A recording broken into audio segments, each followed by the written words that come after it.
G'day guys, welcome back to Mango Invest. We'll just do a quick video here. We've got the most amount of dividends that we've earned in a single month since investing in 2019. So we're just going to do a quick monthly wrap up of all the dividends that we've earned. But quickly, just over in the portfolio so far, we've got a total of $358,000 of total equity. $11,000 of that is total profit, and then we've got $10,594 in the cash position. So pretty good.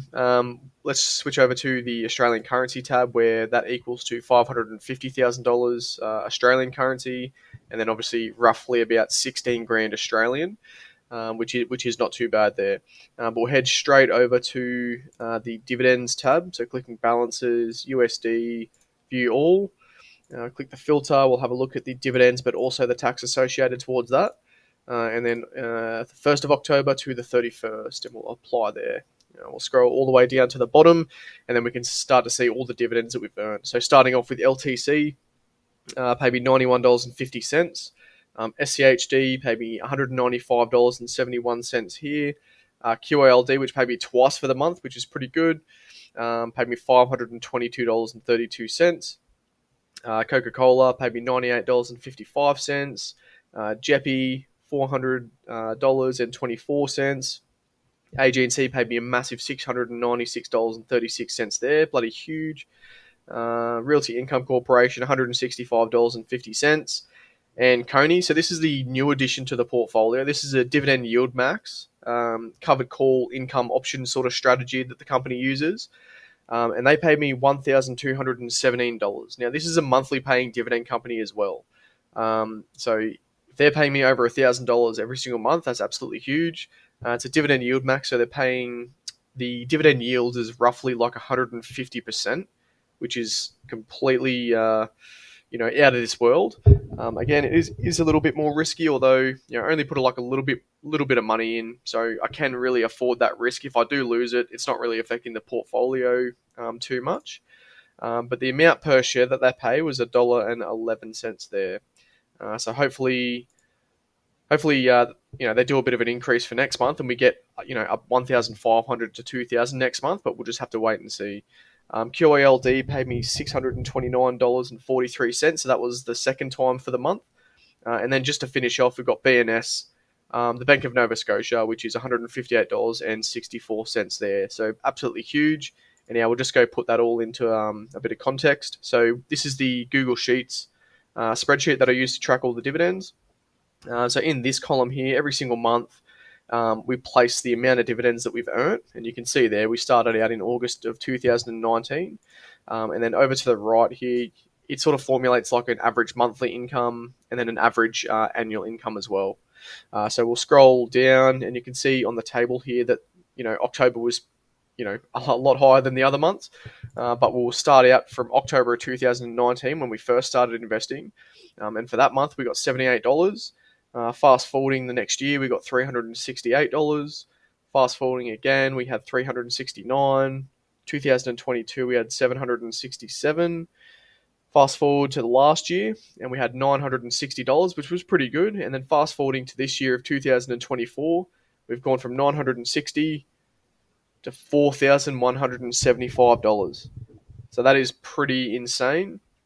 Never thought I would have got this amount of money just in 1 month of dividends. So that's bloody good to see. And then scrolling down here, this formulates the average yearly income. So you can see from when I first started investing, the contribution of depositing my own money plus the dividend increases that the companies do, but then also reinvesting the dividends that we've been earning. You can see that nice sort of linear progression to a point where we're now up to $25,000 every single year in dividends. And this is all US currency as well. So obviously make those Australian conversions. And then the monthly average income is sitting so far just over $2,000 there. Okay, so pretty good. And you can obviously see that nice linear progression as the months go on. Heading over to track your dividends. So this here is the equity, but also the cash all put together. We've got a yield on cost in the portfolio of 13.19%. And then an annual income projection or projected to be just over $47,000. So it's only a projected total because companies increase their dividend, they also decrease their dividend as well. So this is just sort of like a rough number that I'm due to get for this year. And then we can break that down to an average income of just under $4,000 every single month of US currency. Some of the big name plays in the portfolio, so Coney, every single year paying me over $21,000, AGNC just over $8,000, QALD just under $7,000, and JEPI just over $4,000 there. This is the expected dividends. One thing is these are all just projections as well. So see how it's only got 3,246. Some dividends aren't confirmed yet. So if we click the upcoming dividends tab here, and we scroll all the way down to the bottom, you can see the ones that are confirmed and then the ones that are upcoming that are still yet to be confirmed. So you can see Coney here, it's projected to pay $1,217, although it's upcoming, so it doesn't really get added to this graph here. So again, it's only projected, so hopefully we do see a little bit more money there, which is pretty good. We'll head over to the diversification tab. And we've got QALD that takes the cake. It has 16.8% of the portfolio. Taking second place is JEPI with 16.2%, AGNC 14.6%, and Realty Income Corporation 10 flat. What I'll get you guys to look at here is the cash position started at like 2.3%, and now as we sort of get more dividends and we deposit more money, it's starting to build up. So we're now over this side of the portfolio. So it's taken up 2.9% of the portfolio is all the cash. And what I really want to do is build it up to a point where it's sitting around this sort of area of the portfolio. And that way, as the market rises and rises and rises, we just build up the cash, and then hopefully we get a market correction of 15 to 20%. It could be this year, could be next year, could be the year after, whatever it is.